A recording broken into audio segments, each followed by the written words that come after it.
Now, along with that economic data, we mentioned earlier that the bond market will be digesting a $7 billion auction. John Ehrlichman is here now with a preview, and this is the third and last of this week's auctions. Is there any bigger influence in the Treasury market these days? Absolutely, and we just talked about the fact that the Fed saying yesterday they would not increase the buyback plans when it comes to Treasuries on top of what they've already planned to do.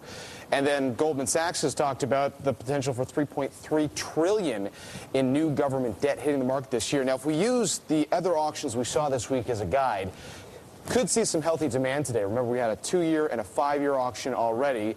Both of those a little bit bigger in terms of the actual dollar amount than this 7-year issue that we're going to be seeing today of $27 billion.